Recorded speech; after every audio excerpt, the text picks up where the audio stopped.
Right को first year chemistry chapter 11 में हम लेक्चर नंबर 2 डिस्कस कर रहे हैं। इससे पहले लास्ट टाइम हमने लेक्चर नंबर 1 इस पर लिया था। आज सेकंड लेक्चर इसका जो है वो मैं डिलीवर कर रहा हूँ आपको, जिसमें सेल्फ असेसमेंट हम सबसे पहले देखेंगे। और ये सेल्फ असेसमेंट एक यूनिट कन्वर्जन है असल में। So this is convert the values of following quantities की दो वैल्यूज़ हैं, इनकी कन्वर्जन करनी है। फर्स्ट है 20 calories energy into joule. 20 calories को जूल में कन्वर्ट करना है, ठीक है। तो एक चीज़ हम जानते हैं कि 1 calorie is equal to 4.18 joules, ठीक है। तो अगर हम इस फर्स्ट कन्वर्जन को करना चाहेंगे, so how can we do, तो हमें क्या करना है, कैलोरीज से जूल में जाना है, ठीक है। कैलोरी एक बिग यूनिट है और ये स्मॉल यूनिट है। कैलोरी से जूल में जाएंगे तो we have to multiply with 4.18, ठीक है।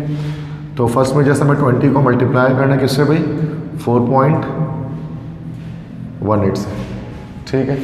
और इसका आंसर हमारे पास आ जाएगा, कितना आएगा 83.6, दैट इज़ जूल्स, ठीक है।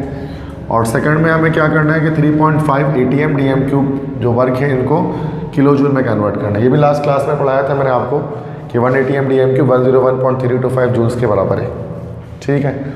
सो अगेन क्या करना है कि बिग यूनिट से स्मॉल यूनिट की तरफ जाना है, दोबारा मल्टीप्लाई करना पड़ेगा, ठीक है। तो हम अगर 3.5 को मल्टीप्लाई करेंगे दैट इज़ 101.325, तो कितना आ रहा हमारे पास है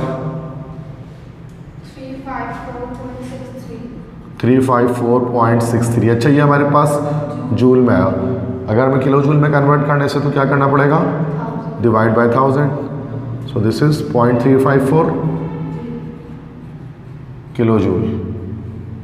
क्लियर है तो मसला, आगे बढ़े। तो ये लास्ट टाइम नहीं हुआ था तो अब आगे बढ़ रहे हैं उससे, ठीक है।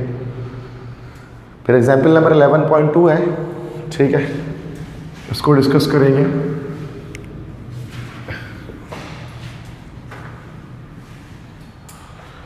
इसमें कह रहे हैं burning of petrol in an automobile engine gives carbon dioxide and water vapours. Petrol को जब ऑटोमोबाइल इंजन में जलाया जाता है तो कार्बन डाइऑक्साइड गैस और वाटर वेपर्स हासिल होते हैं। If the gases do 675 joule work in pushing the piston outward. तो डेटा यहाँ पर हम सबसे पहले बना लेते हैं।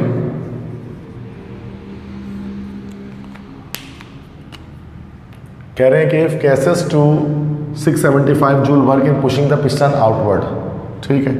तो वर्क डन यहाँ पर जो हमारे पास मौजूद है दिस इज 675 जूल। और pushing the piston outward, piston outward move कर रहा है। तो जब पिस्टन ऊपर जाता है तो वैल्यू क्या लेते हैं, पॉजिटिव के नेगेटिव, नेगेटिव लेते हैं। तो ये माइनस का 675 जूल हो गया, ठीक है। And the system lose 435 joule heat in the surrounding. और जो हीट लॉस कर रहा है, मतलब हीट रिलीज हो रही है सिस्टम की, वो 435 जूल है। ये भी नेगेटिव में आ जाएगा, क्योंकि जब हीट रिलीज होती है तो फिर हम उसको नेगेटिव में लिखते हैं। Calculate the internal energy change in kilo joule, delta E आपको बताना है, ठीक है। तो ये फर्स्ट लॉ ऑफ थर्मोडायनेमिक्स इसके अंदर अप्लाई हो जाएगा। तो हम इसका सॉल्यूशन करेंगे। So according to first law of thermodynamics, तो फर्स्ट लॉ ऑफ थर्मोडायनेमिक्स के अकॉर्डिंग तो हमने इसमें पढ़ा था चीज़ों के बारे में कि तो ये फर्स्ट लॉ ऑफ थर्मोडायनेमिक्स होगा Q equal to delta E minus W, ठीक है। चूँकि पिस्टन ऊपर जा रहा है तो Q, तो हमें यहाँ पर डेल्टा ई चूँकि हमें मालूम करना है, तो डेल्टा ई हमारे पास this is equal to Q plus W. तो डेल्टा ई हमारे पास आ जाएगा, Q होगा हमारे पास माइनस 435 और प्लस फिर माइनस का 675। तो delta E is equal to minus 435 minus 67, अब कितना आ रहा है -1110। यही आंसर है। अच्छा, जूल में है ना इन्होंने, चूँकि अब इन्होंने कहा है कि इंटरनल एनर्जी को किलो जूल में बताया ना, तो किलो जूल में 1000 से डिवाइड कर देंगे। तो उसको 1000 से डिवाइड करेंगे तो क्या हो जाएगा, -1.11 किलो जूल। क्लियर है भाई, ठीक है। तो अब हम इसके बाद जो हमने प्रेशर वॉल्यूम वर्क रिलेशनशिप निकाली थी जो हमारे पास आ रहा था Q is equal to delta E minus P delta V, जब हमने प्रेशर वॉल्यूम वर्क इक्वेशन निकाली थी। तो अब इसमें हमारे पास दो केसेस आएंगे इसके अंदर, ठीक है, केस 1 केस 2, इसको डिस्कस करते हैं। This is case number 1 and this is case number 2। Case number 1 हम क्या कहते हैं? केस नंबर 1 हम कहते हैं this is the process at constant volume. ये कांस्टेंट वॉल्यूम प्रोसेस उसको कहा जाता है कि अगर थ्रू आउट द प्रोसेस हम वॉल्यूम को कांस्टेंट कर दें तो उसमें हमारे पास क्या रिलेशनशिप बनकर सामने आती है। Constant volume process, constant volume process का हम एक और नाम कहते हैं, इसी प्रोसेस को हम कह सकते हैं दिस इज आइसोकोरिक प्रोसेस। तो आइसोकोरिक प्रोसेस मीन्स इसमें हमारे पास वॉल्यूम कांस्टेंट हो जाए। वॉल्यूम कांस्टेंट कैसे करेंगे? लेट्स से हमारे पास जो बीकर है, हमारे पास जो सिस्टम है, उस सिस्टम में जो पिस्टन मौजूद है, उस पिस्टन को हम क्या कर दें, दोनों तरफ से यहाँ से टाइट कर दें, ठीक है। ये पिस्टन को फिक्स कर दें ताकि पिस्टन ऊपर ना जाए। पिस्टन ऊपर नहीं जाएगा तो दैट्स व्हाई डेल्टा, मतलब वॉल्यूम के अंदर चेंजिंग नहीं आएगी, तो कांस्टेंट हो जाएगा ये वॉल्यूम। तो when a reaction is carried out at constant volume, अब कांस्टेंट वॉल्यूम हो तो डेल्टा भी 0 हो जाएगा, है ना, चूँकि चेंज इन वॉल्यूम कुछ भी नहीं होगा। तो no work is done on और बाय द सिस्टम। फिर सिस्टम पर ना वर्क डन हम कर सकेंगे ना सिस्टम वर्क कर सकेगा, क्योंकि पिस्टन ना ऊपर जा रहा होगा ना पिस्टन नीचे आ रहा होगा, तो ना सिस्टम काम करेगा ना हम सिस्टम पर काम कर पाएंगे, ना कंप्रेशन होगी ना एक्सपेंशन होगी। In this situation, internal energy change must equal to heat change of the reaction.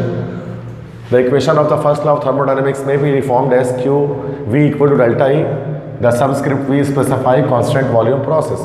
अब देखिए हमारे पास चूँकि डेल्टा भी 0 हो गया, अब जब डेल्टा भी 0 होगा तो यहाँ पर Q हमारे पास सिर्फ किसके डेल्टा E के बराबर आ जाएगा ना भाई, चूँकि ये डेल्टा भी स्पीड से मल्टीप्लाई होगा तो ओवरऑल 0 हो जाएगी वैल्यू।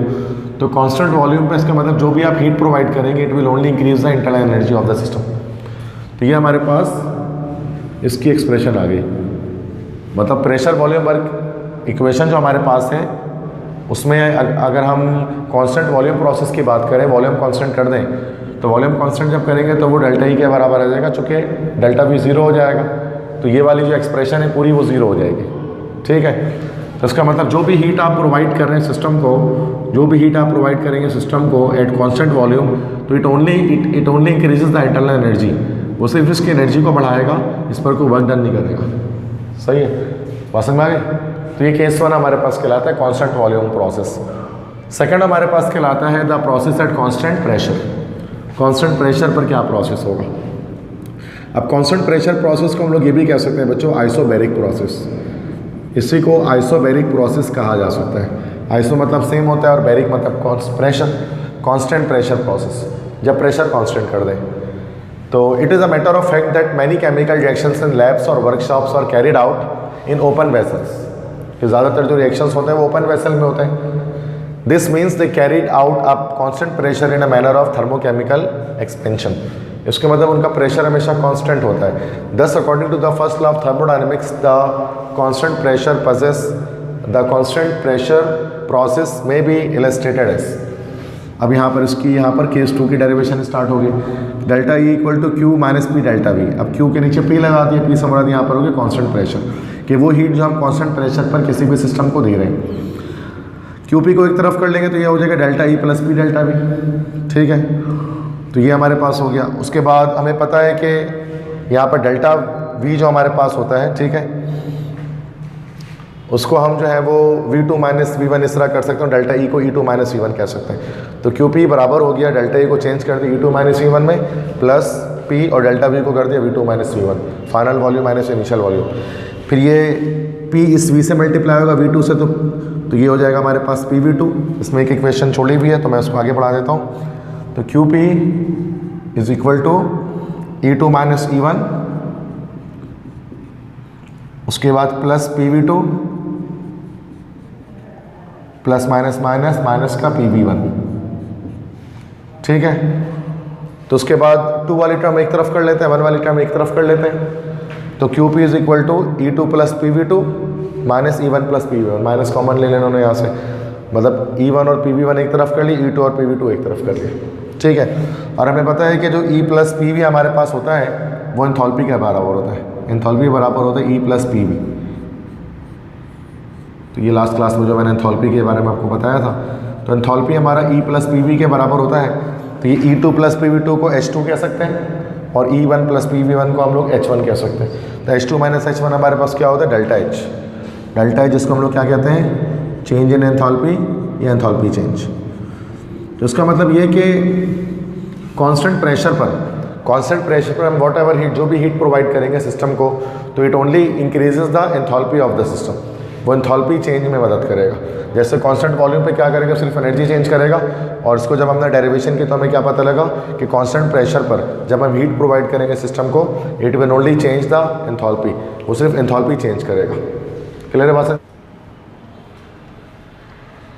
उसके बाद नेक्स्ट हमारे पास है that is called Hess law. Hess's law क्या है भाई, एक साइंटिस्ट था जिसका नाम था G.H. हेस। ठीक है, G.H. हेस एक साइंटिस्ट थे, 1840 में 1840 में उन्होंने ये लॉ जो है वो पेश किया था, हेस लॉ।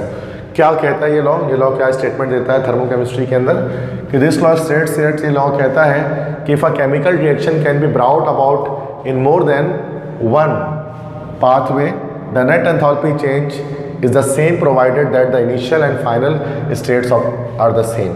मीन्स कह रहे हैं कि अगर एक रिएक्शन है, अगर कोई भी एक रिएक्शन हमारे पास होता है, वो रिएक्शन चाहे हमारा एक डायरेक्ट वे पर हो चाहे वो इनडायरेक्ट वे हो, मतलब मल्टीपल वेज अगर एक रिएक्शन के हमारे पास पॉसिबल होंगे, तो क्या होगा कि जो एंथैल्पी चेंज होगा वो डायरेक्ट प्रोसेस इनडायरेक्ट प्रोसेस दोनों प्रोसेस का सेम होगा, डिफरेंट नहीं होगा। तो इससे कोई फर्क नहीं पड़ता रिएक्शन कोई भी पाथवे फॉलो करे, लेकिन हमारे पास जो है वो एंथैल्पी चेंज जो टोटल आता है वो हमेशा सेम आता है एक साइक्लिक प्रोसेस के अंदर।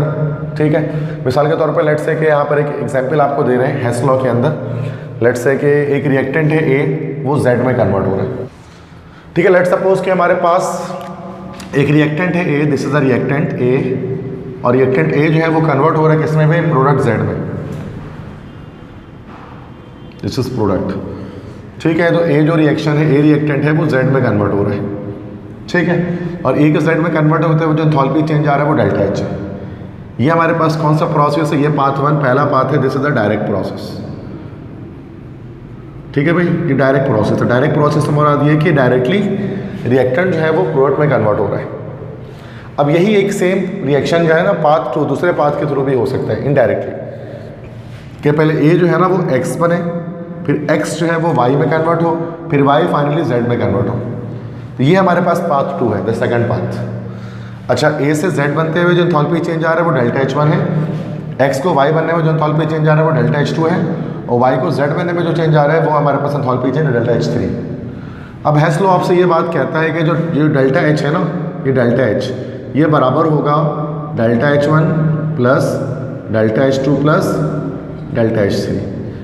इसका मतलब कि ये जो हमारे पास पाथ 2 है दैट इज इनडायरेक्ट प्रोसेस, तो रिएक्शन चाहे आप डायरेक्टली कर दें या चाहे इनडायरेक्टली मल्टीपल स्टेप्स में करें, जो एंथैल्पी चेंज आएगा, जो एनर्जी चेंज आएगा, जो heat energy amount of energy absorb या रिलीज होगी, तो जो पाथ 1 में होगी वही पाथ 2 में होगी, क्योंकि A जो है वो Z में ही कन्वर्ट हो रहा है। अब वो चाहे A से डायरेक्टली Z में कन्वर्ट हो या पहले A पहले X बने, X फिर Y बने, Y फिर Z बने, दोनों सूरतों में सेम आएगा। ठीक है, तो यहाँ पर यही पाथ 1 क्या है, A Z में कन्वर्ट हो रहा है, डेल्टा H एंथैल्पी चेंज है। पाथ 2 में A पहले X में हो रहा है, फिर Y में हो रहा है, फिर Z में हो रहा है, रिस्पेक्टिवली इनकी जो एंथैल्पी चेंजेस है वो delta H1 delta H2 delta H3। तो हेस लॉ के मुताबिक जो डेल्टा H हमारे पास होगा, जो डायरेक्ट स्टेप का हमारे एंथैल्पी चेंज है वो बराबर किसके होगा, summation of enthalpy changes of और the other steps in indirect process.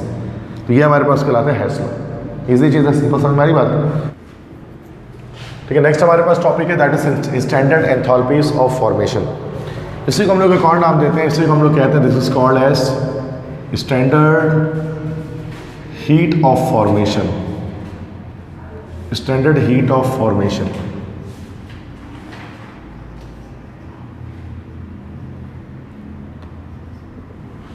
पहली बात तो हीट ऑफ फॉर्मेशन किससे कहता है, what is called heat of formation. Heat of formation के मतलब होते हैं कि अगर एलिमेंट से मिलकर किसी कंपाउंड की फॉर्मेशन हो रही है, और 1 मोल ऑफ कंपाउंड की फॉर्मेशन के वक्त अगर एलिमेंट्स मिलकर कंपाउंड बना रहे हैं, और 1 मोल कंपाउंड की फॉर्मेशन के वक्त जितनी हीट एनर्जी एब्जॉर्ब हुई या जितनी हीट एनर्जी रिलीज हुई, उसको हम लोग कहते हैं हीट ऑफ फॉर्मेशन। ठीक है, the amount of heat energy absorb और released when 1 mole of compound is formed is called heat of formation. इसको हीट ऑफ फॉर्मेशन कहा जाता है। ठीक है, सिंपल लफ्जों में अगर हम यहाँ पर बात करें तो हीट ऑफ फॉर्मेशन किसे कहेंगे। This is the amount of heat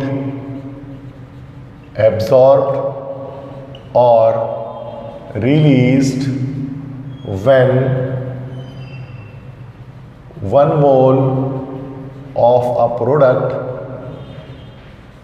is formed। यह हमारे पास कहलाता है heat of formation. Standard heat of formation किसे कहेंगे? जब यही हीट ऑफ फॉर्मेशन हम स्टैंडर्ड कंडीशंस पर, यस, स्टैंडर्ड कंडीशंस पर जब हम इनको निकालेंगे, इसको कैलकुलेट करेंगे, तो this will be called as standard heat of formation. ठीक है, और स्टैंडर्ड कंडीशन क्या है मैं थोड़ी देर में आपको बताता हूँ।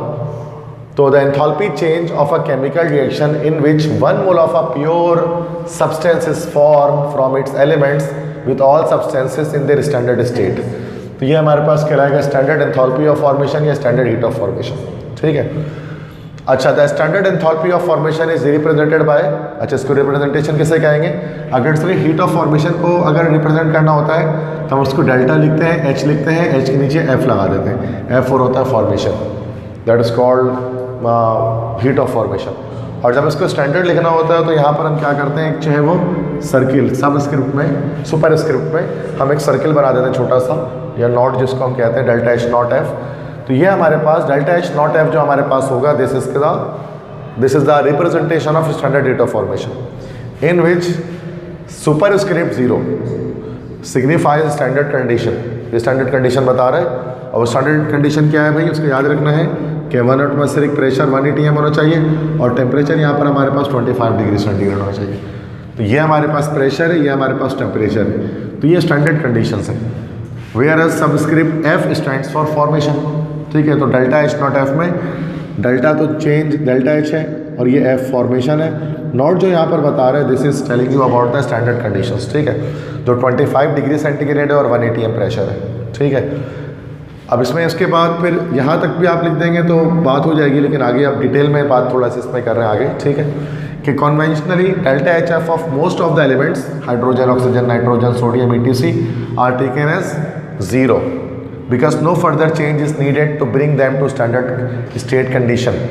मतलब कह रहे हैं कि ज़्यादातर मोस्ट ऑफ द एलिमेंट्स, ज़्यादातर एलिमेंट्स के लिए जो सिंगल एलिमेंट होता है हाइड्रोजन, ऑक्सीजन, नाइट्रोजन, सोडियम, उन सब के लिए जो हीट ऑफ फॉर्मेशन की वैल्यू होती है, स्टैंडर्ड हीट ऑफ फॉर्मेशन की वैल्यू ये 0 होती है।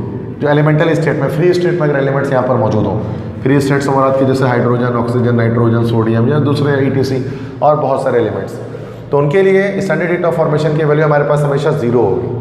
ठीक है, जबकि those elements which exist in more than 1 allotropic form, वो तमाम एलिमेंट जो एक से ज़्यादा एलोट्रोपिक फॉर्म में एग्जिस्ट करेंगे। अब कुछ एलिमेंट्स हमारे पास डिफरेंट एलोट्रोपिक फॉर्म्स में एग्जिस्ट करते हैं। एलोट्रोप्स का कॉन्सेप्ट आपको पता होगा, existence of an element in different forms, जैसे कार्बन है वो डायमंड भी है, ग्रेफाइट भी है, कोल भी है, बहुत सारा। The most stable allotropic form is conventionally assume to have heat of formation value 0। तो जो सबसे ज़्यादा स्टेबल एलोट्रोपिक फॉर्म होगा उसको हम लोग क्या करेंगे, चूंकि स्टेबल है, स्टेबल होगा तो रिएक्शन नहीं करेगा, रिएक्टिविटी नहीं देगा, तो जो मोस्ट स्टेबल हमारे पास एलोट्रोपिक फॉर्म्स होंगे उनको हीट ऑफ फॉर्मेशन की वैल्यू हम यहाँ पर 0 देंगे। फॉर एग्जाम्पल, मिसाल के तौर पर graphite is a thermodynamically more stable allotropic form of carbon that diamond है 25 degree centigrade and 1 atm pressure, hence delta H F of graphite is taken at 0। अब जैसे कार्बन है, कार्बन के हमारे पास डिफरेंट एलोट्रोप्स होते हैं, कार्बन हमारे पास diamond भी है और कार्बन हमारे पास ग्रेफाइट भी है। कार्बन हमारे पास जो है वो बहुत सारे उसमें एग्जिस्ट करते हैं ना, डायमंड भी है, ग्रेफाइट भी है, कोक भी है, सल्फर भी होता है। मतलब मैं सिर्फ कार्बन की बात कर रहा हूँ अभी, बकी बॉल है, ठीक है, और भी होते हैं। तो यहाँ पर जो डायमंड होता है ना, diamond is the hardest form of carbon.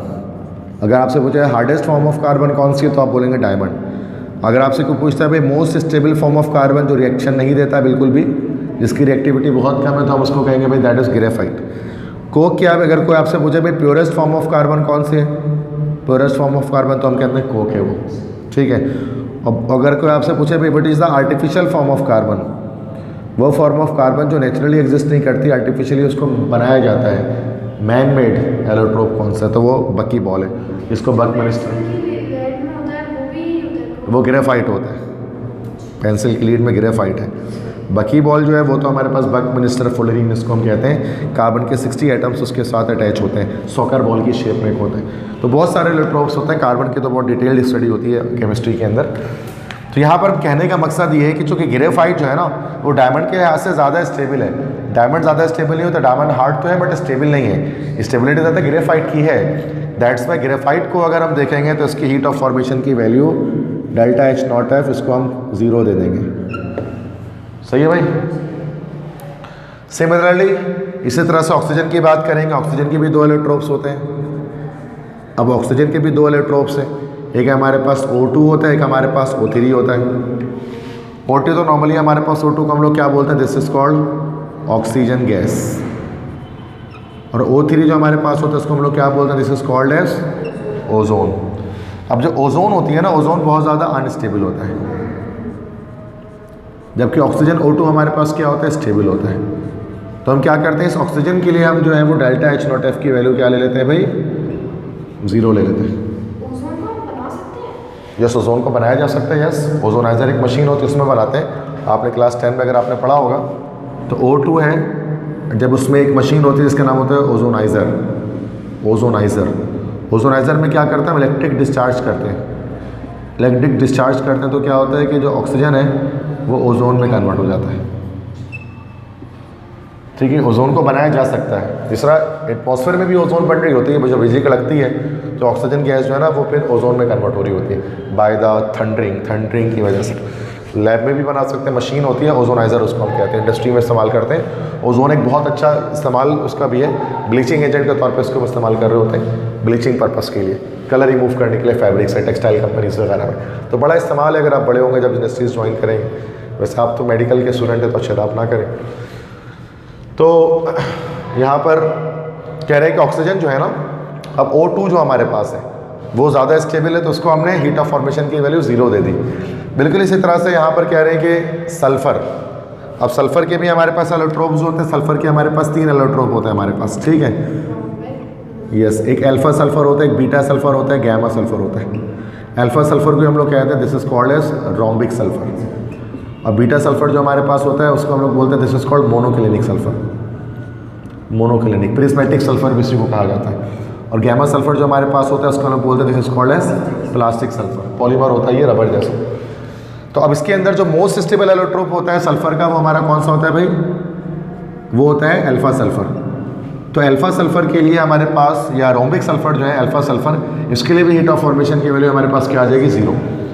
तो कह रहे हैं कि एलिमेंट्स के तो हीट ऑफ फॉर्मेशन 0 होती ही है, लेकिन अगर एक एलिमेंट डिफरेंट एलोट्रोपिक फॉर्म्स में एग्जिस्ट करता है तो उस सूरत में जो उसका मोस्ट स्टेबल जो एलोट्रोप होता है उसको हम जो है वो स्टैंडर्ड हीट ऑफ फॉर्मेशन की वैल्यू 0 देते हैं कॉन्वेंशनली। क्लियर है भाई। टेबल 11.1 में standard states of various substances, standard states के बारे में बताया जा रहा है कि जब हम स्टैंडर्ड हीट ऑफ फॉर्मेशन निकालते हैं डेल्टा एच नॉट एफ की वैल्यूज़, तो वो हर एक सब्सटेंस के लिए स्टैंडर्ड स्टेट जो है वो डिफरेंट होती है, मतलब चूँकि because of the nature of the substance. जैसे कि all pure solids and liquids, जितने भी प्योर सॉलिड लिक्विड होते हैं हमारे पास हैं, सॉलिड और लिक्विड। तो मिसाल के तौर पर जैसे सॉलिड में जैसे कोई भी हो गया, लाइक कार्बन हो गया हमारे पास सॉलिड में, ठीक है। लिक्विड में जैसे कि वाटर हमारे पास हो गया, तो उनके लिए हम लोग स्टैंडर्ड स्टेट्स हम जस्ट टेम्परेचर लेते हैं 25 डिग्री सेंटीग्रेड टेम्परेचर लिया जाता है।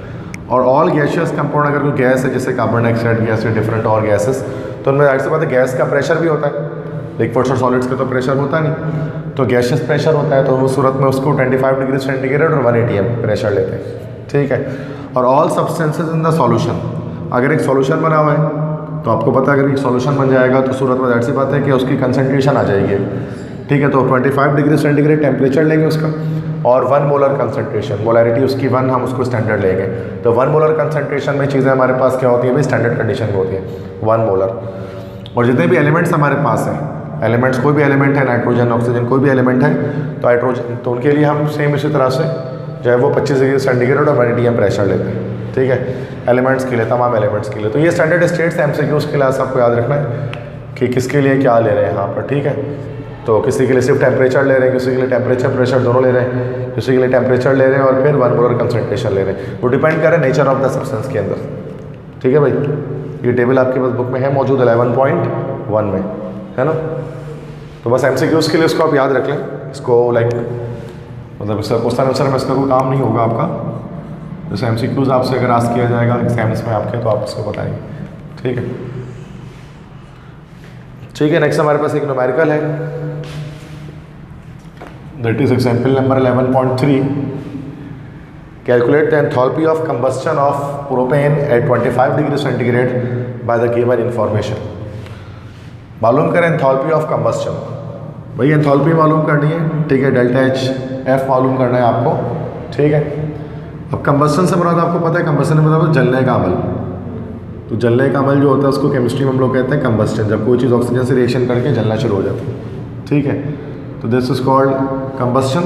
तो प्रोपेन हमारे पास एक कंपाउंड होता है, दैट इज C3H8, इसका फार्मूला होता है, दिस इज प्रोपेन।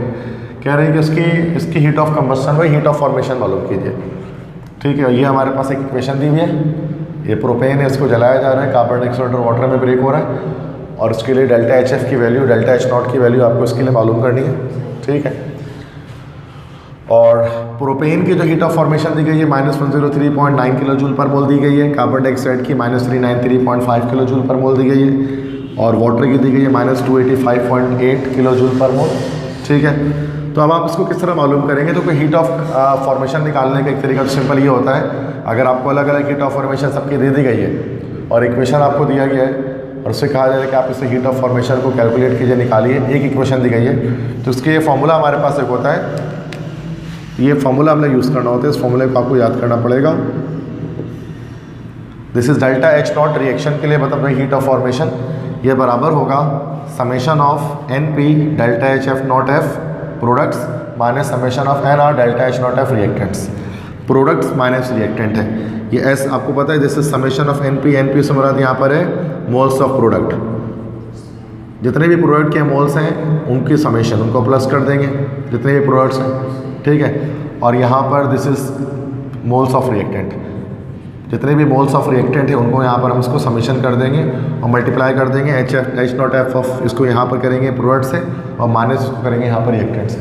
ठीक है, जैसे कि अब वॉल्यूम्स पुट करते हैं, तो यहाँ पर देखो प्रोडक्ट की बात करते हैं, तो प्रोडक्ट यहाँ पर हमारे पास जो है वो 3 मोल्स कार्बन डाइऑक्साइड है और 4 मोल्स वाटर है। ठीक है, तो हमने यहाँ 3 से मल्टीप्लाई कर दिया कार्बन डाइऑक्साइड गैस की हीट जो है वो हीट ऑफ फॉर्मेशन को, दैट इज़ -393.5, उसके बाद प्लस, चूँकि समेशन है, प्लस का साइन है, समेशन मतलब इनको प्लस करना है ओवरऑल इन वैल्यूज़ को, प्लस उसके बाद वाटर के नंबर ऑफ मोल्स 4 है और -285.8 ये वाटर का आप देख सकते हैं हीट ऑफ फॉर्मेशन है, ये लगा दिया हमने, फिर फार्मूले के ये वाला माइनस आ गया, फिर आ जाते हैं रिएक्टेंट साइड पे। अब रिएक्टेंट साइड पे आपको पता है 2 रिएक्टेंट्स हमारे पास हैं, लेकिन हम ऑक्सीजन को नहीं यहाँ पर यूज़ करेंगे। मैंने भी आपको बताया था जो ऑक्सीजन है उसके लिए हीट ऑफ फॉर्मेशन की वैल्यू क्या होती है भाई, 0 होती है, इस वजह से उसका इस्तेमाल तो है नहीं, इसको फ़ायदा तो होगा नहीं, सिर्फ हम यहाँ पर प्रोपेन यूज़ करेंगे। तो उसके 1 मोल है तो 1 से मल्टीप्लाई किया, और जो प्रोपेन है उसकी heat of formation value -103.9 kilo joule per mole है, यहाँ पर पुट कर दिया हमने, और ओवरऑल हम इसको कैलकुलेट कर लेंगे। जब इसकी कैलकुलेशन करेंगे तो -2219.8 किलो जूल पर मोल, ये हमारे पास उसकी वैल्यू आ जाएगी। तो just this is the formula which you need to remember, कि आप इस फार्मूले को रिमेंबर करें, उसको याद रखना है इस फॉर्मूले को। इसमें हम बस क्या कर रहे हैं सिंपल, कि पहले प्रोडक्ट्स को ले रहे हैं फिर रिएक्टेंट्स को ले रहे हैं, प्रोडक्ट से रिएक्टेंट को माइनस कर रहे हैं, प्रोडक्ट के जितने मोल्स हैं उससे मल्टीप्लाई कर दे रहे हैं हम उसके हीट ऑफ फॉर्मेशन को। ठीक है, समझ में? इसके बाद एग्जाम्पल नंबर 11.4 हमारे पास, calculate the standard heat of formation of acetylene. Acetylene हम कहते हैं C2H2, इसी को इथाइन भी कहा जाता है। इथाइन और acetylene they both are same things. By using the data of the following thermochemical equations. कभी कभार होती है हमें हीट ऑफ फॉर्मेशन की वैल्यू निकालनी होती है, डेल्टा H0F निकालना पड़ता है, और मल्टीपल इक्वेशंस हमें दी गई होती है, जैसे यहाँ पर 1 2 3 4 इक्वेशंस दी गई और हमें यहाँ पर कैलकुलेशन करनी है। अब इसमें क्या होगा, देखो हर एक इक्वेशन के लिए हमारे पास डेल्टा H की वैल्यू हर इक्वेशन के लिए दी गई, और चौथी इक्वेशन के लिए हमें क्या करना है, हमें मालूम करना है। ठीक है, बाकी इन 3 इक्वेशंस को इस्तेमाल करके, जिसको हम इक्वेशन 1 कह देते हैं, इसको इक्वेशन 2 कह देते हैं, इसको इक्वेशन 3 कह देते हैं। ठीक है, अब हमें इस डिजायर्ड इक्वेशन हमारे क्या, हमें इस इक्वेशन को बनाना है। अब जैसे यहाँ पर देखिए कार्बन, इस इक्वेशन को यूज़ कर सकते हैं। इसमें तरीका नॉर्मली क्या होता है, फर्स्ट और सेकंड को ऐड करके अक्सर थर्ड से माइनस कर देते हैं, आंसर आ जाता है। अब देखें किस तरह से आ रहा है। अब यहाँ देखिए 2 कार्बन है, यहाँ पर 1 कार्बन है। ठीक है, और तो यहाँ पर इसका मतलब इस पूरी इक्वेशन को हम यहाँ पर उसको 2 से मल्टीप्लाई करेंगे। इस पूरी इक्वेशन को हमें जो है ना वो इसको 2 से मल्टीप्लाई करना पड़ेगा, फर्स्ट इक्वेशन को। ठीक है, और यहाँ पर H2 है तो ये भी H2 है, तो यहाँ पर इसको मल्टीप्लाई करने की ज़रूरत नहीं है। तो यहाँ पर सोल्यूशन में हम लिखेंगे कि multiplying equation number 1/2 then add with equation number 2। सबसे पहले क्या करें कि इक्वेशन 1 को 2 से मल्टीप्लाई कर दें। यहाँ पर 2C हो जाएगा ये, बाकी नीचे जो S गैस लिखा है उसको हटा सकते हैं, इसका मसला नहीं है। ये हो जाएगा 2O2 एरो, ये हो जाएगा 2CO2। और आप याद रखिए कि हीट ऑफ फॉर्मेशन को भी आपको 2 से मल्टीप्लाई करना पड़ेगा, डेल्टा H की वैल्यू को, उसको 2 से मल्टीप्लाई करें, -787 किलो जूल। ठीक है, ये आ गया। सेकंड इक्वेशन हमारी क्या आती है, this is H2 plus half O2 और ये बन गया क्या भाई H2। डेल्टा H वैल्यू इसकी कितनी है भाई, -285.8 किलो जूल। क्लियर है यहाँ तक बात। अब इसको हम क्या करें, इसको हम प्लस करना है चूँकि, तो प्लस कर देंगे तो ये 2C हमारे पास हो जाएगा प्लस ये H2 हमारे पास हो जाएगा और ये 2O2 और ये 1/2O2। तो ये 2 और 1/2 प्लस 1/2 कितना हो जाएगा, 2 आ गया, ये 4 + 1 आता ही करना ये सब एलसीएम में, तो 5/2 हो जाएगा प्लस 5/2O2 और ये कितना बन रहा है भाई 2CO2 प्लस H2O। इनको भी प्लस कर देंगे साथ में, प्लस करके बताएं। 1239.5। तो हमने देखा दोनों इक्वेशंस को प्लस कर दिया। अब हम क्या करेंगे, जो थर्ड इक्वेशन है इससे माइनस कर देंगे। ठीक है, तो अब हम करेंगे subtracting above equation from equation number 3। इस इक्वेशन को इक्वेशन नंबर 3 से हम क्या कर देंगे भाई, माइनस कर देंगे। ठीक है, जो हमारे पास ये वाली इक्वेशन है, ठीक है, जो ये वाली इक्वेशन है इसको इक्वेशन 3 से माइनस कर देंगे। ठीक है, तो अब ज़रा यहाँ पर करते हैं, पहले इस इक्वेशन को दोबारा से लिख देते हैं। 2C plus H2 plus 5/2O2 और ये बन रहा है 2CO2 प्लस H2O और डेल्टा H की वैल्यू हमारे पास आ गई, दिस इज -1299.5 किलो जूल। ठीक,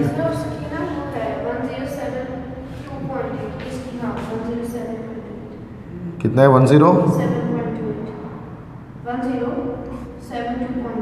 1072.8। ओके, ये दोनों को प्लस बस करना है, साइन तो माइनस का ही जाएगा। ठीक है, ओके, तो 1072.8 किलो जूल। ठीक है, अब ये वैल्यू लिख देते हैं इसको यहाँ पर, C2H2, ये थर्ड इक्वेशन से माइनस करें चुके, C2H2 प्लस 5/2O2 और ये आ गया हमारे पास 2CO2 प्लस H2O और उसकी डेल्टा H की वैल्यू कितनी आ गई, -1299.5 किलो जूल।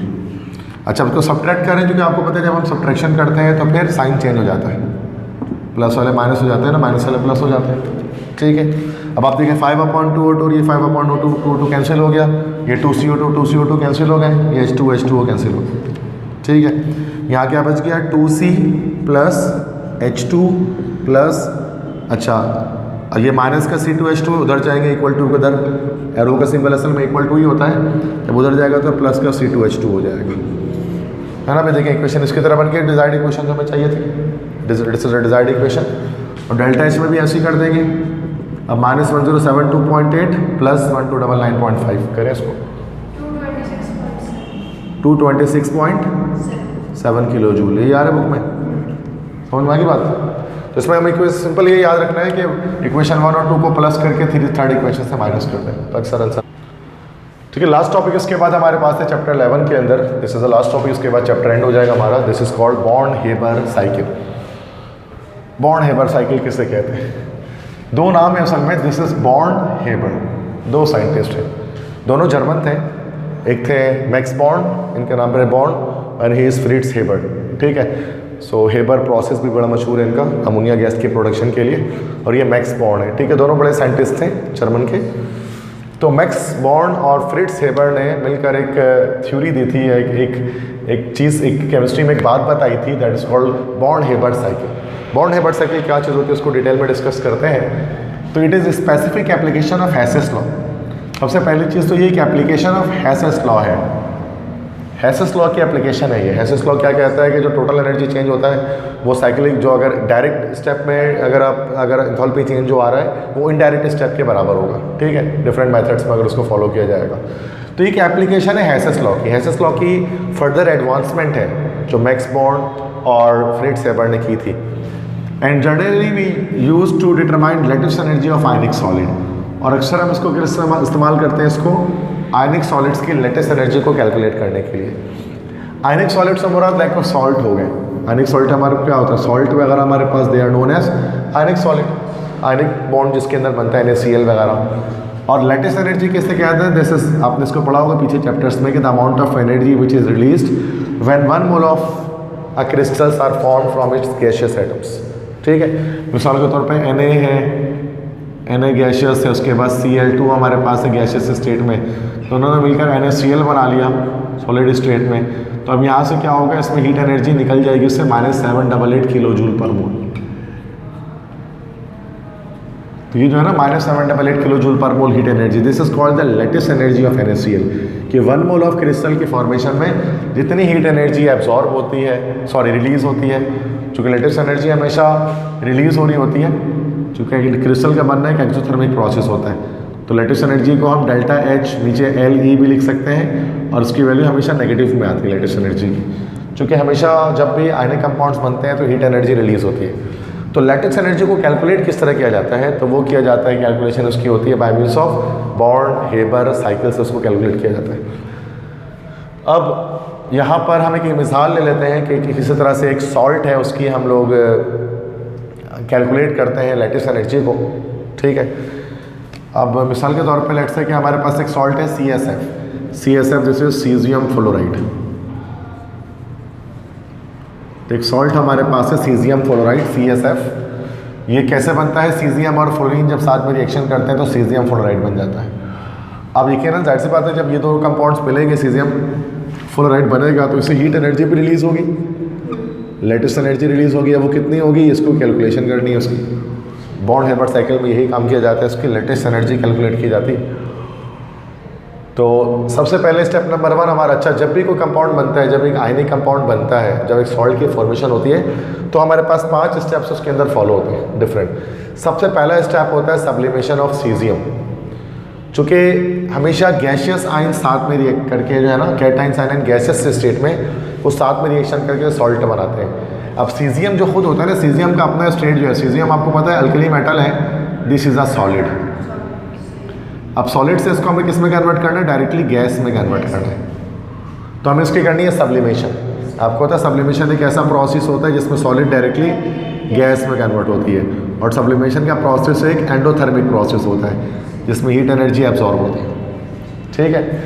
तो यहाँ पर सीजियम है सॉलिड स्टेट में, हमने इसको हीट एनर्जी दिया, हमने उसको हीट किया, तो हीट करने पर क्या हुआ, ये सीजियम सॉलिड से डायरेक्टली गैस में कन्वर्ट हो गया, ठीक है, गैशियस गैस में कन्वर्ट हो गया। तो इसको इसकी जो हीट होगी, डेल्टा हीट ऑफ सब्लिमेशन, ये आ जाएगी 76.5। ये वैल्यूज़ आपको याद करनी पड़ेंगी ना, इन वैल्यूज़ में ये है कि ये एक्सपेरिमेंटली डिटरमाइंड वैल्यूज़ हैं, तो आप इसको खुद से नहीं निकाल सकते, ये वैल्यूज जैसे याद करनी होगी। इनकेस बॉर्न हेबर्ट साइकिल आपको पेपर में लिखना हुआ तो कुछ नंबर्स हैं वो आपको याद करने पड़ेंगे इसके अंदर, ठीक है। जैसे ये याद करना पड़ेगा 76.5 किलो जूल पर मोल, क्योंकि एक एप्लीकेशन में बता रहा हूँ बॉर्न हेबर्ट साइकिल की। तो ये हीट ऑफ सब्लिमेशन किसकी है भाई, इसकी है, सीजियम की। सीजियम को जब हमने गैशियस फॉर्म में कन्वर्ट किया तो इतनी हीट एनर्जी देनी पड़ी, प्लस में आ रहा है, उसके मतलब एंडोथर्मिक चेंज है, ठीक है। अब क्या होगा, सीजियम गैसियस स्टेट में आने के बाद इसकी होगी आयनाइजेशन। अभी आयन में कन्वर्ट होगा, सीजियम पॉजिटिव आयन में, चूँकि आयन्स ही आपको पता है आयनिक बॉन्ड बनाते हैं कैटाइन आयन मिलकर, तो आयनाइजेशन होगी। आयनाइजेशन किसे कहते हैं, आयनाइजेशन का मतलब होता है लॉस ऑफ इलेक्ट्रॉन, इलेक्ट्रॉन का लॉस हो जाना। अब सीजियम इलेक्ट्रॉन को लॉस करेगा, आपको पता है सीजियम के लास्ट सेल में एक इलेक्ट्रॉन होता है, caesium belongs to group 1A, है ना, lithium, sodium, potassium, rubidium, caesium, francium, ये सारे ग्रुप 1A के एलिमेंट हैं। इसके लास्ट सेल में एक इलेक्ट्रॉन है, अब उसको लॉस करेगा तभी आयन में कन्वर्ट होगा, स्टेबल हो जाएगा, जैसे सोडियम करता है, एक इलेक्ट्रॉन लॉस करके Na+ बनता है। ये सीजियम भी क्या करेगा, एक इलेक्ट्रॉन को लॉस करके Cl+ आयन में कन्वर्ट हो जाएगा। और आयनाइजेशन के जो होता है ना, अगर इलेक्ट्रॉन को लॉस करना होता है, आपको पता है ये भी एक एंडोथर्मिक चेंज होता है, इसमें भी हीट एनर्जी देनी पड़ती है तब जाकर इलेक्ट्रॉन निकलता है। और जो हीट एनर्जी देनी पड़ती है उसको हम लोग कहते हैं this is called ionization energy. उसको आपने पढ़ा होगा, उसको हम आयनाइजेशन एनर्जी कहते हैं। The amount of energy which is required to remove an electron from the last shell of an atom. ठीक है, तो एनर्जी जो कि इससे निकालनी, इससे इलेक्ट्रॉन निकालना था, ये तो इलेक्ट्रॉन निकल गया बाहर, एक दिस इज वन इलेक्ट्रॉन जो बाहर आ गया, तो इसको हीट एनर्जी देनी पड़ी। अब कितनी हीट एनर्जी देनी पड़ी, तो 375.5 किलो जूल पर मोल, इतनी हीट एनर्जी इसको रिक्वायर्ड है। ठीक है, अब ये इलेक्ट्रॉन इसका निकल गया तो Cs+ आयन जुड़ गया, ये हमारा कैटाइन बन गया। अब आते हैं एनाइन की तरफ, जो नेगेटिव आयन बनेगा फ्लोरीन से। ठीक है, तो हमें हमारे पास होता है F2, फ्लोरीन गैस होती है, फ्लोरीन F2 होता है, चूँकि डायटोमिक स्टेट में रहती है, चूँकि फ्लोरीन इज़ अ गैस। अब चूँकि ये F2 एक गैस है, और गैसेस हमेशा जो है हमें पता है कि किस में रहती हैं, अभी डायटोमिक स्टेट में रहती हैं, डायटोमिक स्टेट में रहती हैं, तो ये F2 है। अब इसको अगर हमें मोनोटॉमिक स्टेट में लाना है, सबसे पहले तो उसको सिंगल सिंगल करना है, तो डिसोसिएशन करनी पड़ेगी। डिसोसिएशन का मतलब होता है तोड़ देना, हमें तोड़ देना होगा गैसियस फ्लोरीन को, डिसोसिएट कर देना पड़ेगा। इसी को हम लोग डिसोसिएशन भी कहते हैं, इसी को हम एटोमाइजेशन भी कहते हैं, एटम में कन्वर्ट कर देना पड़ेगा। इसके लिए भी क्या करना पड़ेगा, आपको पता है फ्लोरीन के बीच में एक बॉन्ड बना हुआ है, इस बॉन्ड को ब्रेक करना पड़ेगा। ये बॉन्ड को ब्रेक करने के लिए हमें एनर्जी देनी पड़ेगी, बॉन्ड एनर्जी रिक्वायर्ड होगी, एनर्जी देंगे ये फ्लोरीन का बॉन्ड टूट जाएगा। तो फाइनली हमने इसको एनर्जी दी, जब एनर्जी दी तो फिर इसका ये फ्लोरीन यहाँ पर हमारे पास अलग हो गया, F आ गया। ठीक है, और D फॉर यहाँ डेल्टा H, D इसको हम कहते थे, D फॉर यहाँ पर हमारे पास होती है डिसोसिएशन। वैसे वो होती है 157 किलो जूल पर मोल, चूँकि हम नॉर्मली इस तरह लिखते हैं कि F2 लिखते हैं और ये 2F में कन्वर्ट हो जाता है, एक फ्लोरीन का मॉलिक्यूल 2 फ्लोरीन के आइटम्स में कन्वर्ट हो जाता है। ठीक है, तो इसके लिए हमारे पास वैल्यू होती है 157 किलो जूल पर मोल होती है। लेकिन यहाँ पर चूँकि हम एक फ्लोरीन की बात करेंगे तो यहाँ बैलेंस कर लिया, हाफ F2 कर लिया उसको बैलेंस करने के लिए, मतलब इस तरह से हमने नहीं लिखा इसको। ठीक है, हमने इसको हाफ कर लिया ताकि ये एक फ्लोरीन की बात हम सिर्फ करें। तो हमने इसको भी क्या कर दिया, इस पूरी वैल्यू को 2 से डिवाइड कर दिया। ठीक है, तो फिर हाफ मल्टीप्लाई बाई आ गया हमारे पास 157 किलो जूल पर मोल। ठीक है, चूँकि हम यहाँ पे एक एटम की बात करें, 2 की बात नहीं कर रहे। ठीक है, यहाँ बैलेंस कर लिया। स्टेप 4 में क्या होगा, 4th स्टेप में फॉर्मेशन ऑफ F-। अब एनाइन की प्रोडक्शन होगी, ये फ्लोरीन तो आ गया। अब फ्लोरीन के आपको पता है उसके लास्ट शेल में 7 इलेक्ट्रॉन्स होते हैं, लास्ट शेल में, क्यों, चूँकि फ्लोरीन 7 ग्रुप का एलिमेंट है, हैलोजन है, ये हैलोजन से। अब एक इलेक्ट्रॉन रिसीव करेगा, जो इलेक्ट्रॉन इससे निकाला होगा ना, ये वाला इलेक्ट्रॉन वो ये रिसीव कर लेगा, जैसे आयनिक बॉन्ड में यही होता है। तो ये F है, ये फ्लोरीन है। ठीक है, इसके लास्ट शेल में भी इस वक्त जो है वो 7 इलेक्ट्रॉन्स हैं, तो वो एक इलेक्ट्रॉन यहाँ से रिसीव कर लेगा। जब इलेक्ट्रॉन रिसीव करेगा तो F- बन जाएगा, F-। ठीक है, तो ये स्टेबल हो जाएगा और यहाँ पर हमारे पास एनाइन की फॉर्मेशन हो जाएगी। और आपको पता है जब इलेक्ट्रॉन को निकालना पड़ता है एटम से तो एनर्जी देनी पड़ती है, लेकिन यही जब अगर इलेक्ट्रॉन एंटर होता है तो एनर्जी रिलीज होती है। इस एनर्जी को हम लोग क्या बोलते हैं, this energy is called electron affinity, इसको कहा जाता है इलेक्ट्रॉन एफिनिटी। तो electron affinity is the amount of energy which is released when electron enters in the last shell of an atom, that is electron affinity. तो वो fluorine के लिए उसकी वैल्यू -328.2 किलो जूल पर मोल, ये energy आ गई। तो इस तरह से इलेक्ट्रॉन उसके पास, अब यहाँ पर देखो हमारे पास कैटाइन भी जनरेट हो गया और एनाइन भी जनरेट हो गया। अब ये दोनों आपस में इलेक्ट्रोस्टैटिक अट्रैक्शन से मिलकर सॉल्ट बनाएंगे, सीजियम फ्लोराइड। तो formation of solid caesium fluoride, salt की फॉर्मेशन होगी। तो Cs+ जो पहले बना था, F- जो भी बन गया, अब ये दोनों साथ में रिएक्शन करेंगे, CSF बन जाएगा, सीजियम फ्लोराइड। अब इसकी लेटेस्ट एनर्जी कितनी आएगी, यही कैलकुलेशन करनी थी ना भाई, लेटेस्ट एनर्जी कितनी आई। अब देखो जो हीट ऑफ फॉर्मेशन हमारे पास होगा, that is heat of formation, जो भी हीट ऑफ फॉर्मेशन हमारे पास होगा वो बराबर होगा तमाम एनर्जी चेंजेस के। ठीक है, जितनी भी एनर्जी चेंज आ रही है उन सब के, ये सब्लिमेशन की heat change, ionization energy, dissociation, electron affinity, lattice energy, ये सबको प्लस किया जाएगा तो फाइनली हमारे पास हीट ऑफ फॉर्मेशन आ जाएगी। अच्छा, heat of formation caesium fluoride की होती है -553.5। ठीक है, तो हमने यहाँ पर क्या किया, सारी वैल्यूज़ को पुट किया, हीट ऑफ फॉर्मेशन की, सब्लिमेशन की, ये सारी वैल्यू पर से हम पुट करते गए, यहाँ पर हमने उसको ऐसे छोड़ दिया। तो फाइनली जब हम इसको कैलकुलेट करेंगे तो हमारे पास आंसर आ रहा है -755.8 किलो जूल पर मोल। ठीक है, और -788.48 किलो जूल मोल ये हमारे पास, this is lattice energy of caesium fluoride. चूँकि नेगेटिव, चूँकि लेटेस्ट एनर्जी मैंने भी क्या बताया आपको कि हमेशा इसको नेगेटिव लिया जाता है बिकॉज ये हमेशा एक्सोथर्मिक प्रोसेस होती है, हीट एनर्जी रिलीज होती है, दैट्स वाई इस पर नेगेटिव चार्ज हमने यहाँ पर लगाया गया। बस है तो उसमें मुश्किल चीज़ सिर्फ ये होती है कि उसमें हमें इनको इन वैल्यूज़ को याद करना पड़ता है, क्योंकि ये वैल्यूज़ एक्सपेरिमेंटली कैलकुलेटेड वैल्यूड है, क्योंकि हम तो हीट दे रहे हैं, कितनी हीट दे रहे हैं तो उसकी वैल्यू लिखी हुई है, तो इन वैल्यूज़ को आप याद रखेंगे तो कॉन्सेप्ट में इतना मुश्किल नहीं है। ये हीट लेटेस्ट एनर्जी कैलकुलेट कर रहा है, बाकी तमाम स्टेप्स को प्लस करने के बाद हमारे पास वैल्यू आ जा रही है। ठीक है, यहाँ पर वैल्यूज पुट करिए, क्लियर है। ठीक है, एग्जाम्पल नंबर 11.5 फिर हमारे पास है कि use the data provided below for the formation of RbCl। RbCl हमारे पास this is actually rubidium chloride,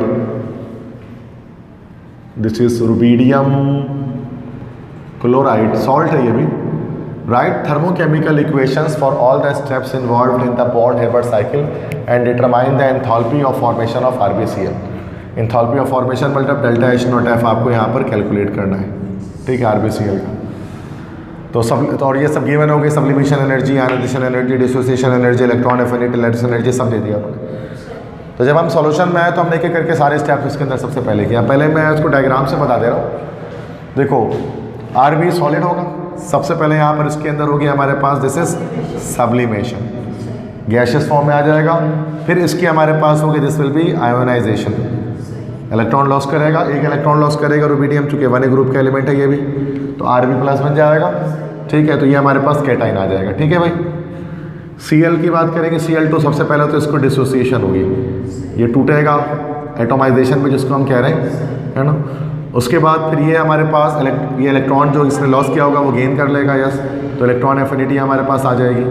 ठीक है, इलेक्ट्रॉन एफिनिटी आ जाएगी। फिर ये कैटाइन हमारे पास जनरेट हो जाएगा, एनाइन जनरेट हो जाएगा, नेगेटिव आइन, फिर ये दोनों साथ में जुड़कर RbCl बनाने का लेटेस्ट एनर्जी रिलीज हो जाएगी। समझ में आ रही बात? इक्वेशन इतना मुश्किल नहीं है, उसको कॉन्सेप्ट बनाओगे तो पता लगेगा क्या चल रहा है। ठीक है, अब आ जाते हैं सॉल्यूशन की तरफ। तो देखो Rb सॉलिड से गैस में कन्वर्ट हुआ, सब्लिमेशन हुई, तो उसकी वैल्यू दी हुई है हमारे पास सब्लिमेशन की 82, तो हमने यहाँ पर डेल्टा H सब्लिमेशन लिख दी 82।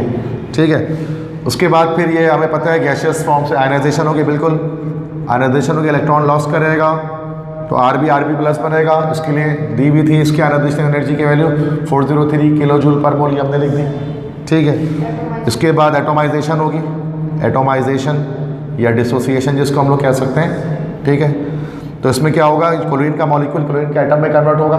ठीक है, और उसके लिए वैल्यू यहाँ पर इसकी दी हुई थी 242, हमने इसको हाफ से मल्टीप्लाई कर दिया क्योंकि हम यहाँ पर एक एटम के लिए चाह रहे हैं। ये जो दी होती है 2 एटम्स के लिए दी होती है, यहाँ पर जो दिया होता है उन्होंने इस तरह से दिया होता है Cl2 2Cl बन रहा है, लेकिन हमें क्या करना है कि हमें यहाँ पर एक Cl बनाना है, तो हमने इसको डिवाइड बाई 2 कर दिया, हाफ कर दिया इसको।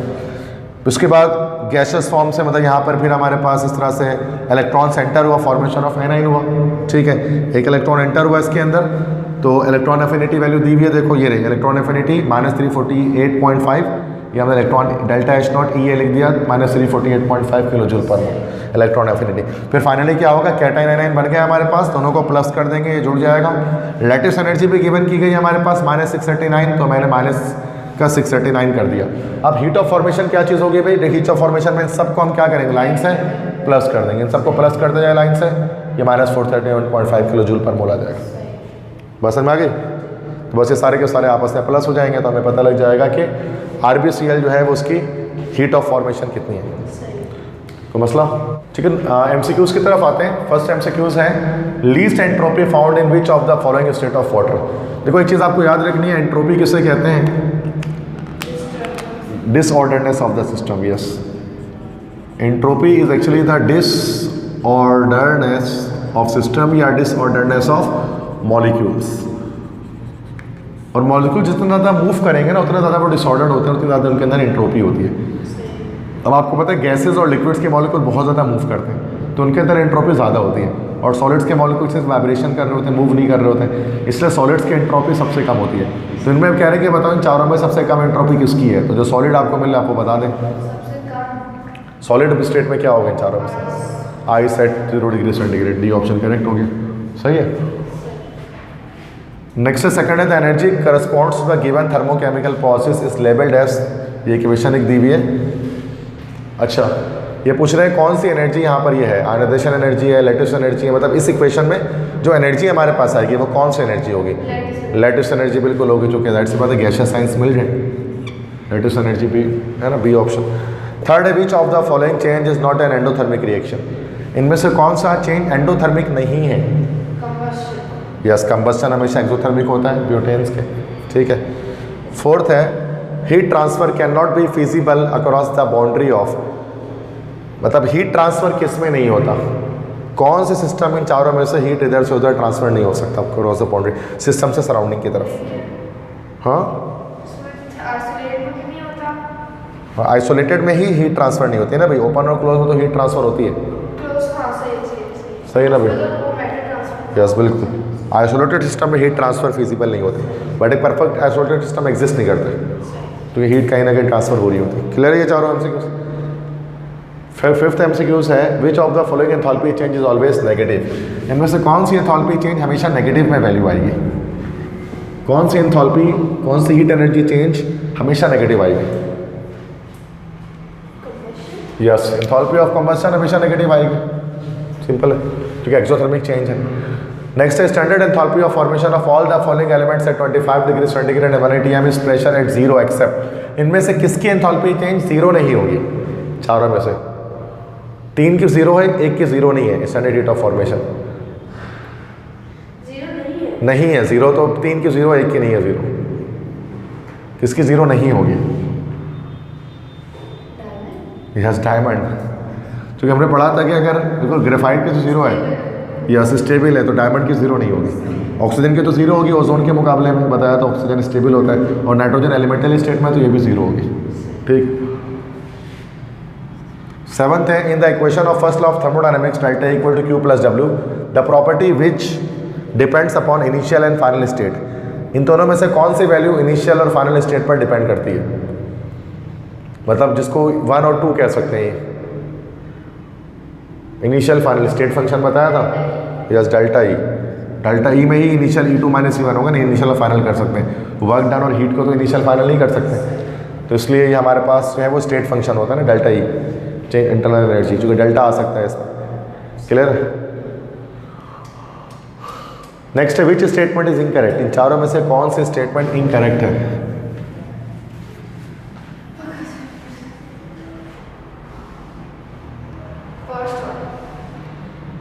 फॉर कांस्टेंट प्रेशर प्रोसेस, नहीं, सही स्टेटमेंट है। कांस्टेंट प्रेशर में बिल्कुल सही है कि QP हमारे पास जो है वो, यस QP हमारे पास जो है वो क्या होता है, दैट इज डेल्टा H होता है, और QP हमारे पास होता है delta E plus P delta V is equal to delta H, तो ये तो सही भी लिखा हुआ है, नहीं ये करेक्ट स्टेटमेंट है।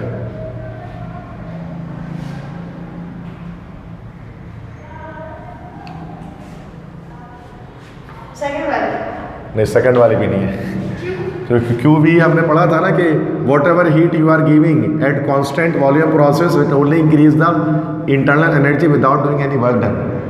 याद नहीं है क्यू भी equal to delta E plus P delta V, जब हमने किया था माइनस पी डेल्टा वी, तो वही जीरो हो जाएगा, तो ये तो सही तो लिखा भाई है। तब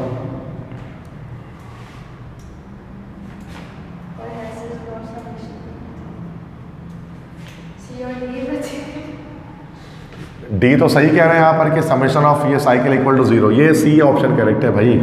एक्सोथर्मिक रिएक्शन की डेल्टा एच की वैल्यू लेस देन जीरो होती है, तभी तो नेगेटिव होता है वो। यहाँ पर लिखा हुआ है एक्सोथर्मिक के लिए डेल्टा एच की वैल्यू ग्रेटर देन जीरो होगी, तो जीरो से ज़्यादा थोड़ी ना होती, जीरो से कम होती है ना।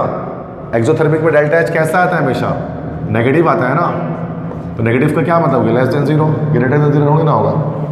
आगे बता सकते, ईजी है एमसीक्यू, सही है तो पढ़ो। नेक्स्ट 9th है in a thermochemical process no work is done if the system is kept as, बताओ वर्क डन कब नहीं होता, कांस्टेंट वॉल्यूम में नहीं होता, बिल्कुल। 10th है volume is a dash, volume कौन क्या है, state function, path function, intensive property, colligative property, state function है, जो कि इनिशियल फाइनल स्टेट पे डिपेंड करता है। क्लियर है?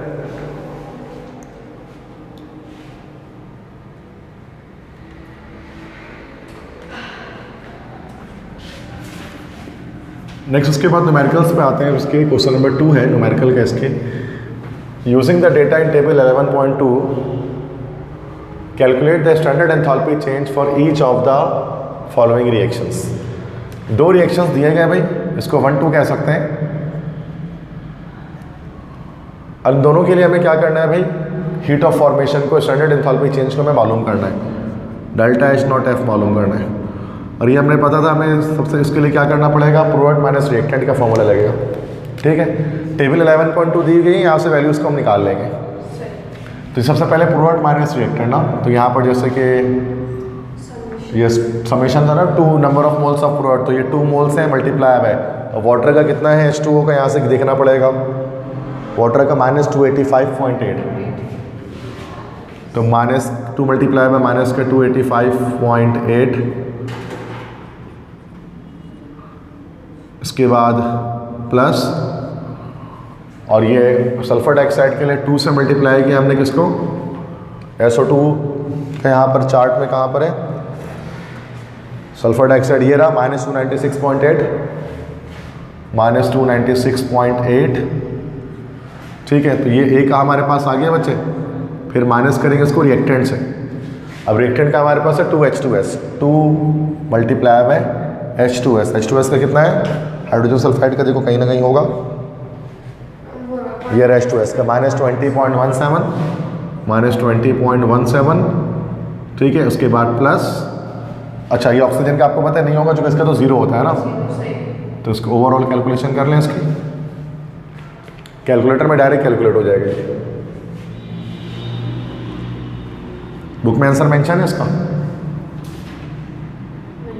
नहीं है, ठीक है।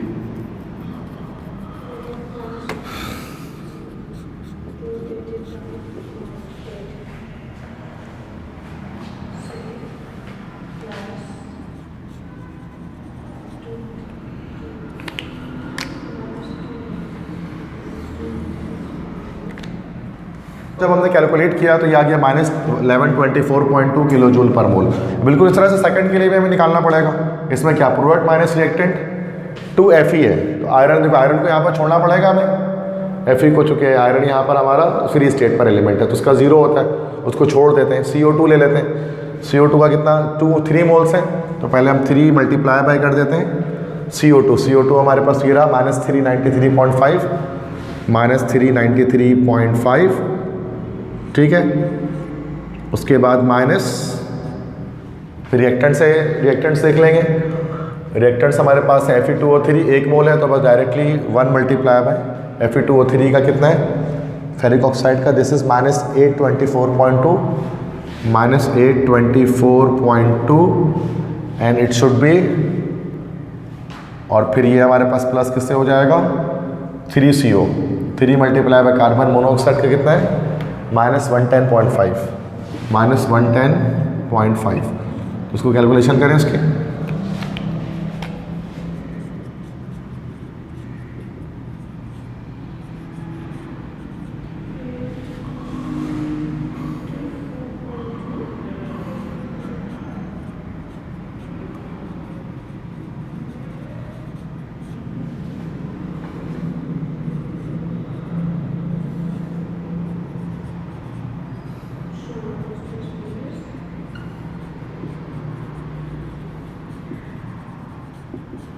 लेकिन सर कैलकुलेटर में कर्ली ब्रैकेट कैसे आएगा?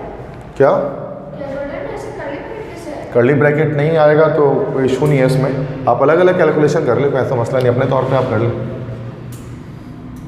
प्रोडक्ट का जो हमारा -1180.5, 1180.5, और उसका रिएक्टेंट साइड का बता दें, रिएक्टेंट साइड का ये तो आप डायरेक्ट कर सकते हैं ना, इसको तो कर लें कैलकुलेटर से।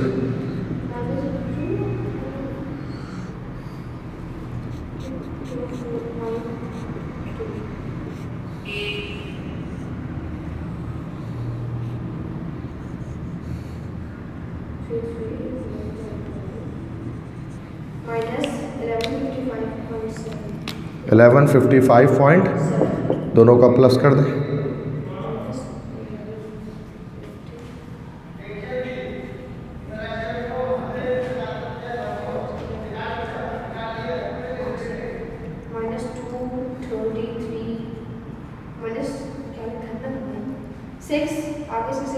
-2336.2, सही है। समझ में आ गया कैसे निकल रहा है, जिस फॉर्मूले को जैसे हम इस्तेमाल करें, जो मैंने आपको इससे पहले भी बताया था। ठीक है। और ये वैल्यू गिवन होगी अगर ऐसा कोई सवाल आया तो ना, ये टेबल पूरी उसकी मदद से हम निकाल रहे हैं। ये कह रहे हैं ना using the data in table number 11.2, क्योंकि ये तो ऐसी बात है वैल्यूज़ आपको याद थोड़ी नहीं इतनी सारी होंगी, इसको गिवन होंगे तो फिर हम उसको पुट करके निकाल सकते हैं। और बस ये याद रखना एलिमेंटल स्टेट में जो होता है ना अकेले उनको हम ख़त्म कर देते हैं। क्वेश्चन 3 इसके बाद है, कह रहे हैं in the manufacturing of nitric acid by Oswald process से नाइट्रिक एसिड बनाया जाता है। One of the most important exothermic reactions in the oxidation of ammonia, ये एक इक्वेशन उसके अंदर होती है, फर्स्ट स्टेप में होती है, अमोनिया गैस की ऑक्सीडेशन होती है, नाइट्रिक ऑक्साइड और वाटर बनता है। Determine the standard heat of reaction from the following given data. 3 यहाँ पर हमारे पास वैल्यूज़ दी हुई हैं, उससे हमारे पास कह रहे हैं कि बताएं स्टैंडर्ड हीट ऑफ रिएक्शन, आप यहाँ पर इसकी कैलकुलेट कर लें। सेम वैसे ही अब देखो बच्चे डेल्टा H नॉट F, वही वाला सवाल दोबारा से आ गया है ना भाई। नंबर ऑफ मोल्स ऑफ, पहले समेशन लगा देंगे, मोल्स ऑफ प्रोडक्ट और delta H naught F of शुरू में प्रोडक्ट, ठीक है। उसके बाद फिर क्रेडिट बाई क्लोज माइनस देन डेल्टा सिग्मा आ गया यहाँ पर, number of moles of reactant, delta H naught F of reactant. सही है बच्चे। और यहाँ पर आपको पता है कि ऑक्सीजन कट जाएगा, ख़त्म हो जाएगा, सही है।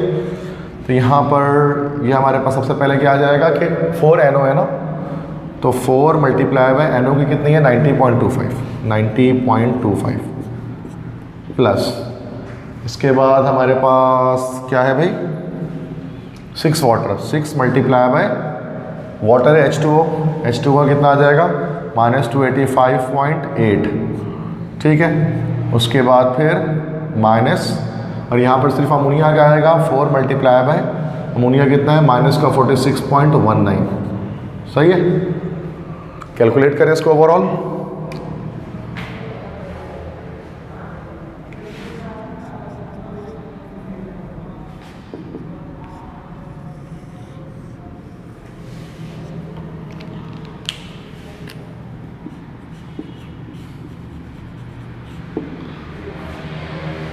ओके तो यहाँ पर आ गया -1169.04 किलो जूल पर मोल। इसको कैलकुलेशन आप करेंगे इस तरह से, इस मैनर से, तो फिर आपके पास इसका आंसर आ जाएगा, ठीक है। तो हीट ऑफ फॉर्मेशन हमने यहाँ पर इसकी निकाल ली गिवन डेटा की मदद से। अच्छा उसके बाद नेक्स्ट हमारे पास है क्वेश्चन 4 हमारे पास है, iso octane is an efficient fuel with a high octane rating. तो आइसो ऑक्टेन एक एफिशिएंट फ्यूल है, C8H18 इसका फार्मूला होता है, इसकी हाई ऑक्टेन नंबर होता है इसका। The combustion of C8H18 in an internal combustion engine is represented in the following thermochemical equation, find its standard heat of combustion. मतलब हीट ऑफ फॉर्मेशन कैलकुलेट करनी है, सेम वही चीज़ दोबारा आ गई, वैल्यूज़ दी गई हैं हमें यहाँ पर, और हमें यहाँ पर डेल्टा H नॉट यहाँ पर कैलकुलेट करना है। डायरेक्ट कर ले रहे हैं इसको। यहाँ पर आपको पता है ये O2 ख़त्म हो जाएगा, this is 8 multiplied by -393.5 plus 9 multiply by water का कितना दिया हुआ है -285.8, फिर माइनस, और यहाँ पर कितना दिया हुआ है इसका, यहाँ पर C8H18 1 मोल है, तो डायरेक्ट ब्यूटेन का है -223.8। कैलकुलेट करें इसको।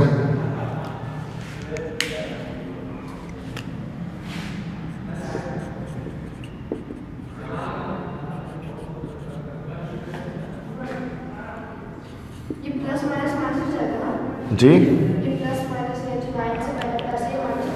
ये प्लस माइनस ये पूरा माइनस ओवरऑल आ जाएगा यहाँ पर, बिल्कुल ऐसे ही है, ठीक है। तो इसका आंसर हमारे पास आ गया, हीट ऑफ कंबस्टन आ गई हमारे पास -5496.4 किलो जूल पर मोल। तो सेम वही जो फॉर्मूला हमारे पास डेल्टा H नॉट क्या है, प्रोडक्ट माइनस रिएक्टेंट करने का, इससे हमने दोबारा से कैलकुलेट कर लिया, सारे डेटा गिवन था इसकी वजह से। तो मसला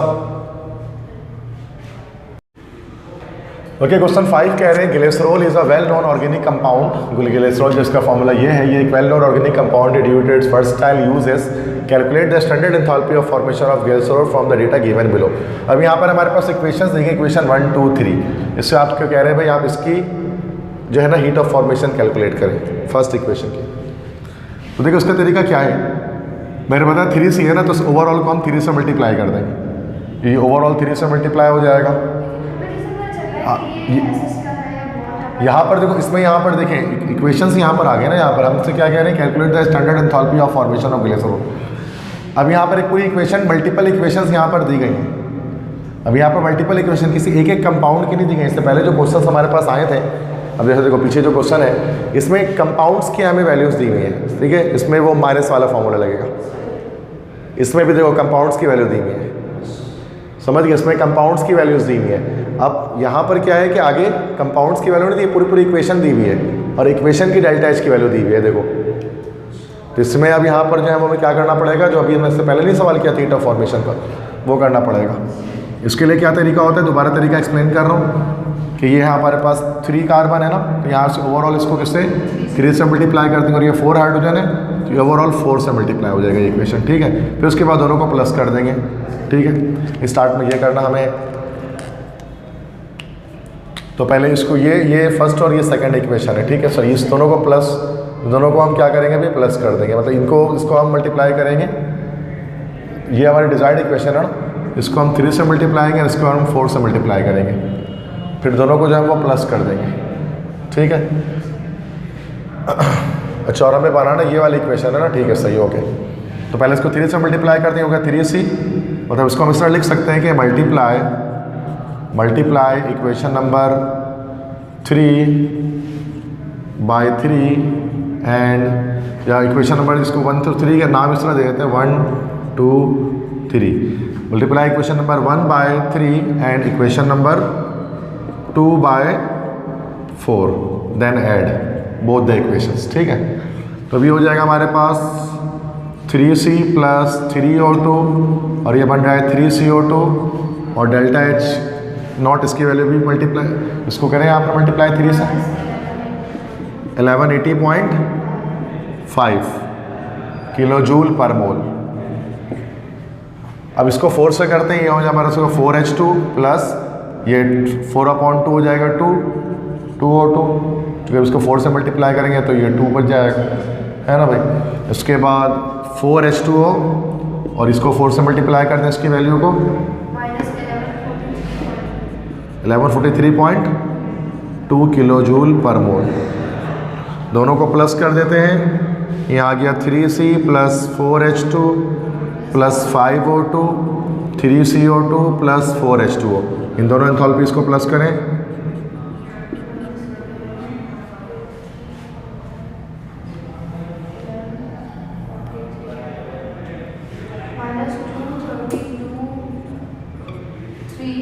-232.7, यही है, चेक कर ले दोबारा से, ठीक है।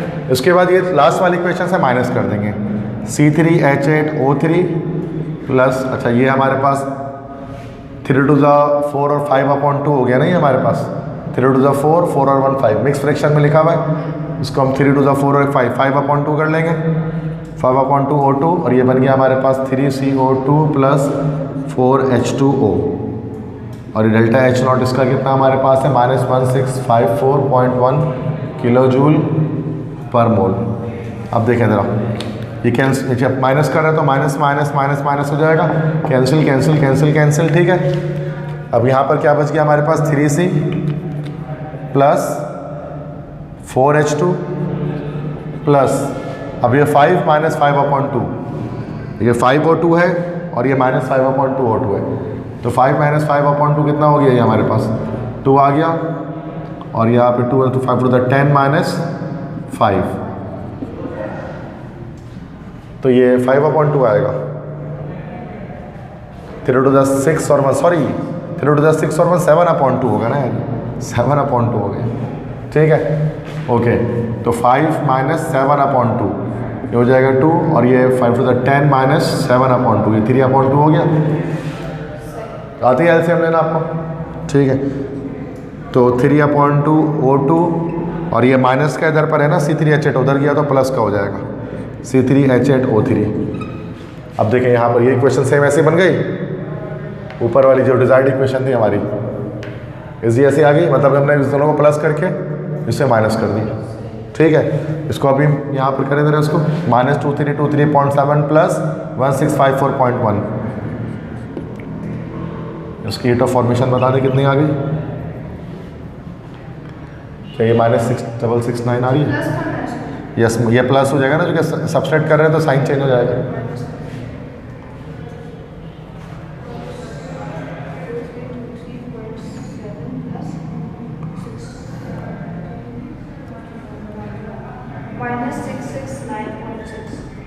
यस, सही आया आंसर।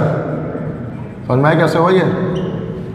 ठीक है, तो यहाँ पर हमने चूँकि हमारे अलग अलग इक्वेशन जब दिए गए होते हैं ना, तो फिर हम इसको इस तरह से फर्स्ट और सेकंड इक्वेशन को प्लस करके थर्ड से माइनस करके हम डिजायर्ड इक्वेशन अपनी बना लेते हैं। कोई मसला लिखेंगे? हो जाएगा। लास्ट क्वेश्चन है, ये बॉन्ड बॉन्ड हेबर साइकिल का लिखा हुआ होगा इसमें क्वेश्चन में। अच्छा, ये क्वेश्चन बिल्कुल उसी तरह है जिससे पहले हमने बनाया था ना, वैसा ही है, सेम है। यहाँ पर कह रहे हैं ड्रॉ अ फुल्ली लेबल्ड बॉन्ड Haber cycle for rubidium chloride RbCl and determine the lattice energy by using the following value all in kilojoule per mole. देखो ये RbCl जो है ना, उसका हमने पहले भी ड्रॉ कर लिया। इसका जो वो है ना RbCl रुबिडियम क्लोराइड, अगर मैं आपको दिखाऊँ तो इसका हमने यहाँ पर कैलकुलेशन की हुई है ना। बैक पर जाते हैं, मैं आपको दिखाता हूँ।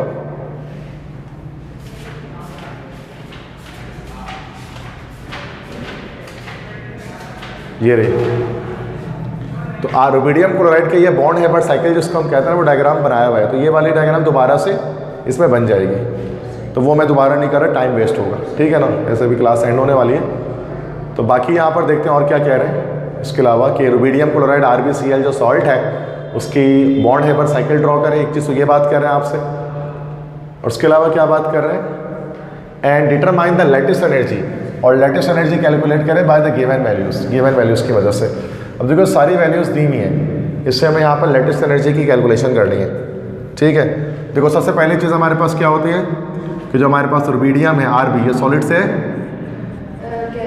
गैसियस फॉर्म में कन्वर्ट होगा, और इसके लिए डेल्टा H सब्लिमेशन जिसको हम लोग कहते हैं ना, कितनी आ जाएगी हमारे पास 86.5 किलो जूल पर मोल।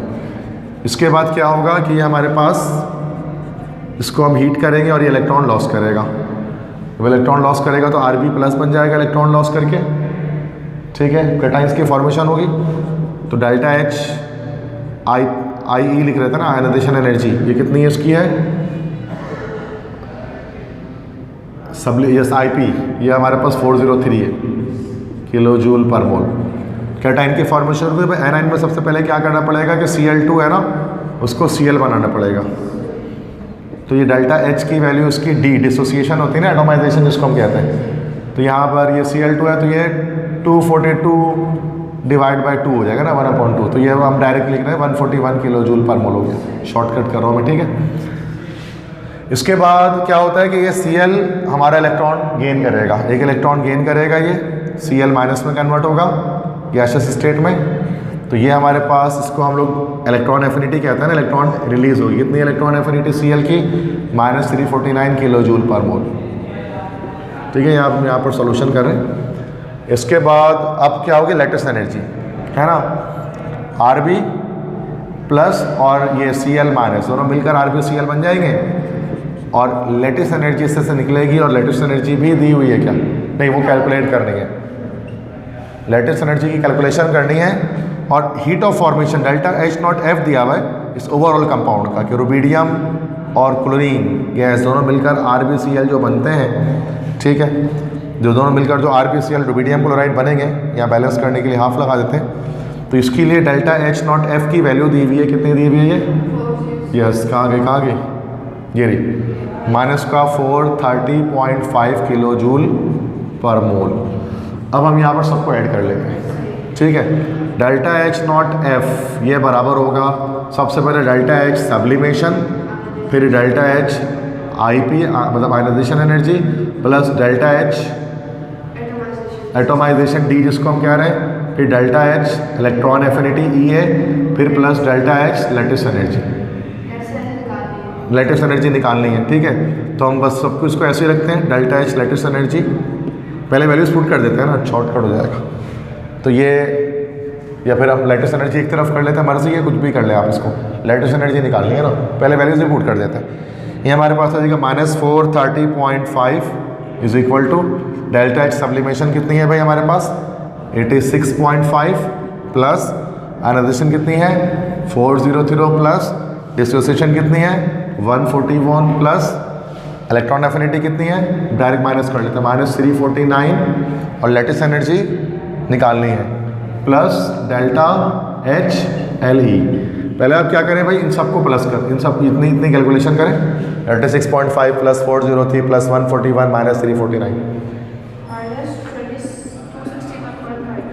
-261.5 ये पूरी कैलकुलेशन करने के बाद आ रही है value. Okay, plus delta H lattice energy, तो डेल्टा एच लेटिस एनर्जी बराबर हो गया, इसको यहीं रखते हैं, तो -430.5 plus 261.5 sorry okay okay okay, मुझे आपने डायरेक्ट बता दी लेटेस्ट एनर्जी कितनी आ रही है। आप मुझे नहीं पता आप क्या कर रहे हैं, लेकिन आप डायरेक्ट बता दें। सही आ रही है, यही वाली आ रही है। समझ में आया सब कैसे हुआ ये? तो बॉन्ड हाइब्रिड साइकिल इतना मुश्किल नहीं होता है, वो मेरे कॉन्सेप्ट बता दिया, बहुत जल्दी हो जाता है। ये ना कॉन्सेप्ट जो है ना, ये पूरी सीक्वेंस आपको याद होनी चाहिए। ठीक है, कोई मसला? बस दैट्स इट। ये चैप्टर 11 यहाँ पर आपका कंप्लीट हो गया, दैट इज कॉल्ड थर्मोकेमिस्ट्री। ठीक है।